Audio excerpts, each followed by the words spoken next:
Once again, we have a very interesting conversation happening over on Twitter, and it was spurred by this one particular tweet with a selfie by Jiankui He saying ethics is holding back scientific innovation and progress. Now, who is this guy? Well, here's what he lists himself in his Twitter profile: gene editing pioneer, PhD, Rice University, Texas postdoc, Stanford University, California, Time Magazine's 100 most influential people of 2019. Now, that is quite a little mini resume to put out there about who you are. And there were quite a few responses to this tweet. So we're going to look at them each in turn according to the kind of, let's say, mindset and message that they're putting forward. And let's begin on a positive note. A lot of people, not a majority, but quite a few people weighed in and thought that this was a good thing on his part. Some of these might be people who are just joking around, but some of them are probably people who actually agree with him. So we see a number of interesting responses. Top 3 tweets of the year. Based, go wild. I love this dude so much. I've been saying this. People always love when somebody else says something that they are saying. F ethics. Ethics is not real. Only science is real. I'm not sure what kind of crazy person or ignorant person you'd have to be to say that, but there you go. And then here's my favorite. He's objectively right, with no, explanation of what objectively right means in this case. I think that means it vibes with me, or it's got good feels. And then we have some more developed responses. It amazes me how many people are averse to getting rid of cancer, blindness, or mental disorders, which doesn't strike me as what the tweet was about. Another person says it's bad ethics or a risk aversion virtually signaling disgust responses disguised as ethics. There might be some of that involved, but I don't think that's a very on point rebuttal of people who might be saying, this is a bad thing. We also get ethics that condemn people to aging, disease, and death are not ethical. Again, I don't see anyone saying, yes, it's a great thing to condemn people to aging, disease, and death. And we're not at the point where we're going to rule out death anyway. And then finally, while some guardrails are important, too much of ethics are just intellectuals wanting to sit around and debate while pretending they are doing the world a service. Sounds like a grumpy puss there who probably failed his ethics class or got held back by something. There is some measure of intellectuals sitting around and debating, but there is actually a point to that. So let's go on and look at some other responses that are likewise criticizing ethics. So here's an interesting one. Half of the so-called ethics are deliberate limiters put on by economic entities to stifle innovation and control market forces to their whims.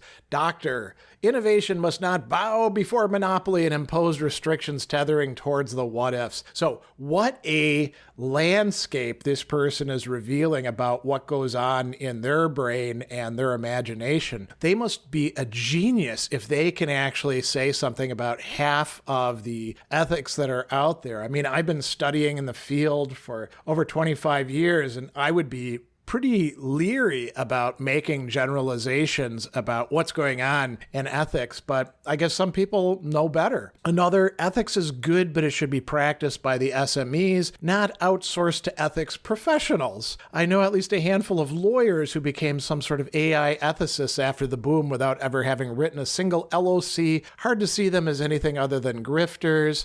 As a professional ethicist who's not a lawyer, I would actually say that, there are too many people that are interested in compliance and get into the game and are grifters. I would actually say that the scientists who haven't adequately studied or thought about ethics are also grifters as well. Their talks about these sorts of things are usually just watered down utilitarianism of one form or another. But, I think that's representative of the way some people do, in fact, see ethics. Now, moving on, there were a number of discussions that make a reference to unethical human experiments, and the low-hanging fruit, of course, is the Nazis and the Japanese during World War II. So we've seen what a lack of ethics in scientific research yields. Unit 731 in the Nazi human experiments. Another, you can read all about his thesis in his new book, How Nazi Scientists Had the Right Idea.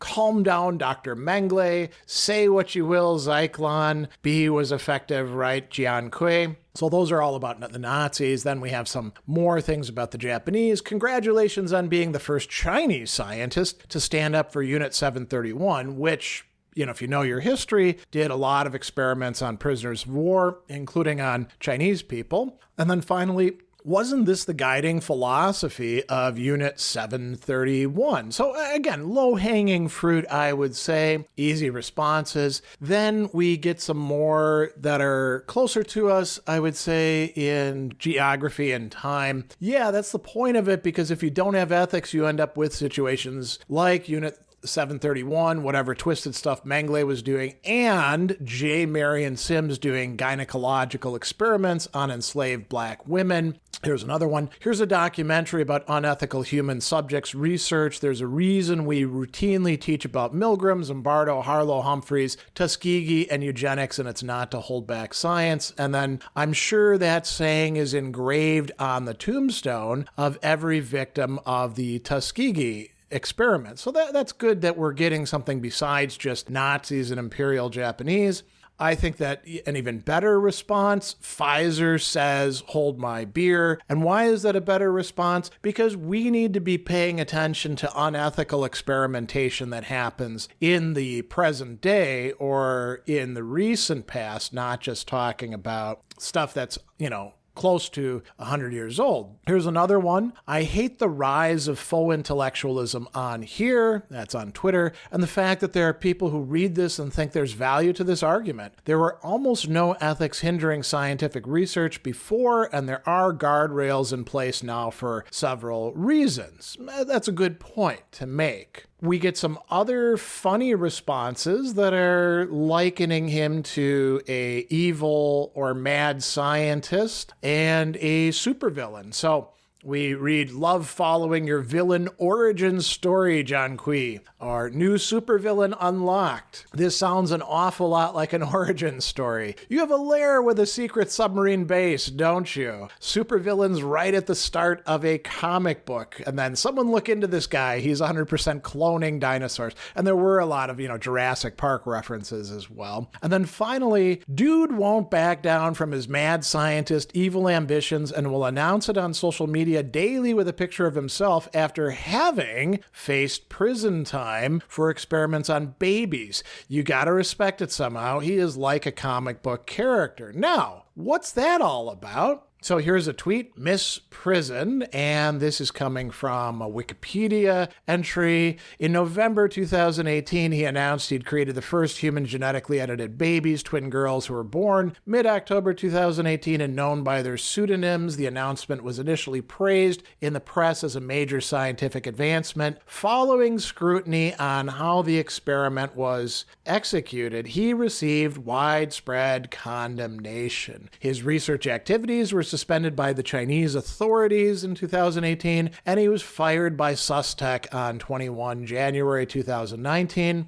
On 30 December 2019, a Chinese district court found He Jiankui guilty of illegal practice of medicine, sentencing him to 3 years in prison with a fine of 3 million yuan. He was released from prison in April 2022. And then here's some others who were pointing out this feature. You log on to X and see a guy who was jailed for experiments on human embryos saying some supervillain shit, probably mid-human experiments. Truly, this is the everything app.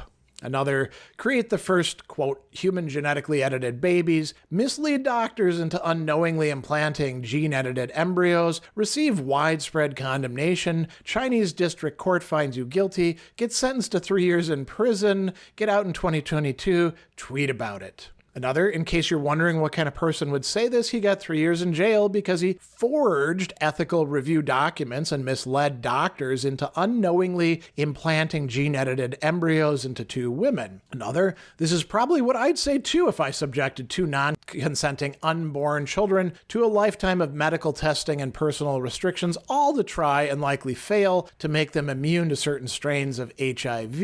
It should be noted this guy has committed biomedical crimes, but you gotta admit he looks exactly like the type of dude that commits biomedical crimes. He's a scientist NPC maxing on a level I've never observed before. Another one, bro typing this like he didn't just get out on parole from a science crime. And then finally, dude, you served a 3-year prison sentence in China for carrying out unauthorized medical experiments on human babies. So now we shift to another type of response, which is to highlight the importance of ethics. So we get, thank you for reminding everyone precisely why we need ethics. Pesky ethics, how dare we ask whether something is right or wrong? We're all pretty sold on ethics. You don't have to convince us. That's a good thing, doctor. Ethics are good. And then we get, ones that are talking about the relationship between ethics and scientific innovation and progress, starting with scientific innovation and progress isn't the high ground you think it is. It's never more important than the well-being of humanity, nor can you conflate scientific progress with well-being. You sound like a monster. Innovation and progress are not objective goods in themselves after the last century. Why isn't this obvious to everyone by now? Correct. That's a good thing. Scientific innovation and progress are not de facto benefits for humanity. And then we get ethics is the backbone of scientific innovation and progress. And yes, because unethical things are bad, even if you call them scientific innovation. And then from Father Andrew Yunin, somebody who I follow, he's got a great quip here. Scientific innovation and progress is holding back ethics, which is a good one. Now, moving on to some more substantive criticisms and connections. We have this great quote from Paul Ramsey. There may be valuable scientific knowledge which it is morally impossible to obtain. There may be truths which would be of great and lasting benefit to mankind if they could be discovered, but which cannot be discovered without systematic and sustained violations of legitimate moral imperatives. Here's another great one. Ethics isn't a barrier to progress, it's a safety net for innovation. The crypto space shows us why robust governance and ethical frameworks actually accelerate legitimate adoption while preventing catastrophic failures. Sometimes slow and steady wins the race.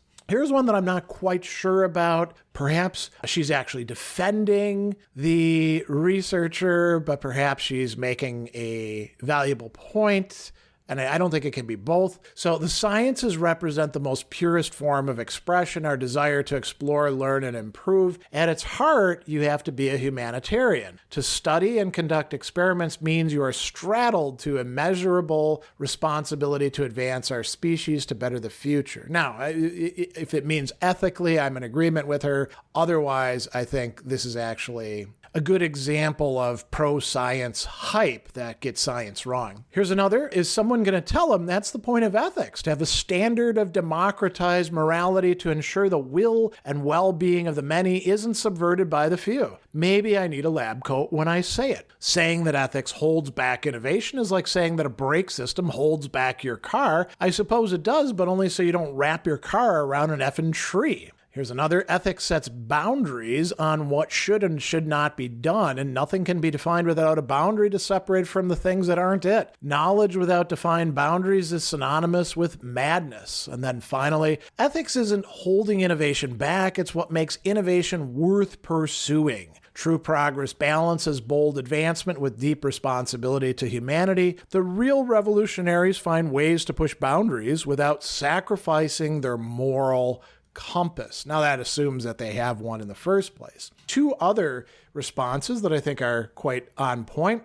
Religions and philosophies in China, including Taoism, Confucianism, and Buddhism, all place restraints on people. Much of Chinese philosophy was developed during a wild, lawless time. The common theme in major philosophies, in major civilizations, seems to be learning and unlearning restraint. And then, finally, science can purify religion from error and superstition. Religion can purify science from idolatry and false absolutes.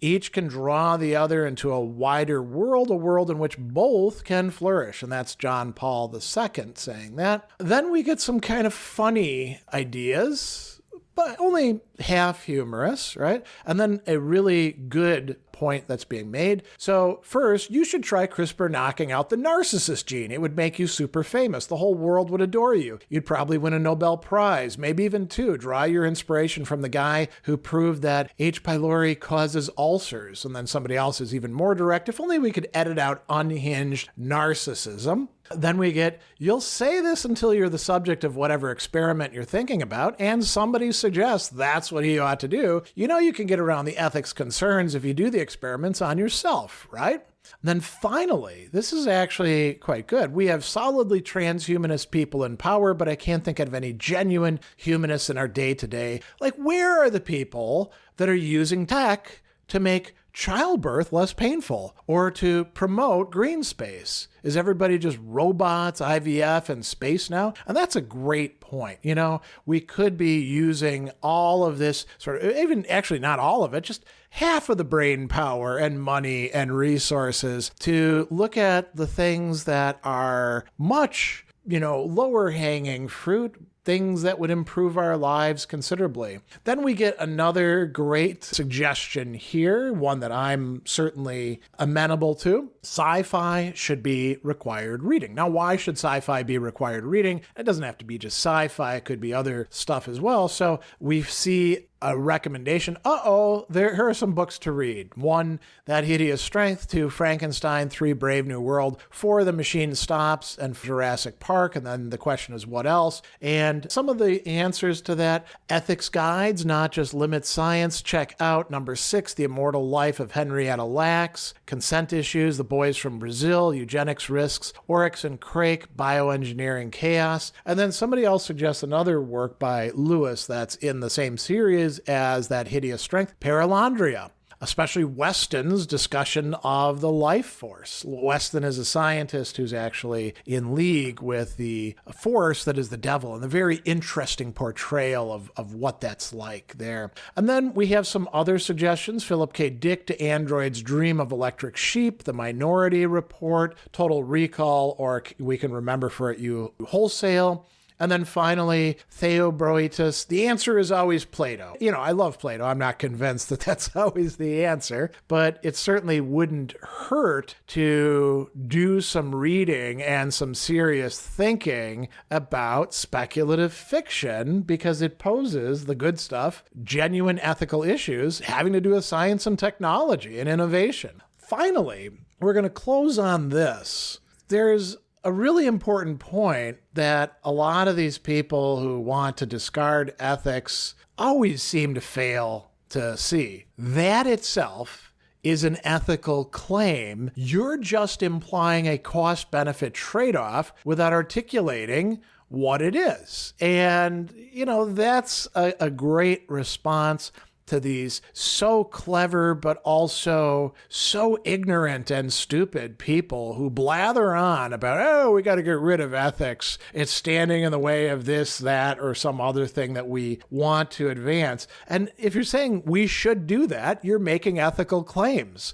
So, great point. In fact, that's it for this one. You can weigh in with comments of your own, what you have to say about this. I'm sure that this conversation from the posting of this video is not going to die out on Twitter, so you can jump in and see what else people have written. I've only given you some little glimpses into the discussion, but hopefully you'll find it very interesting.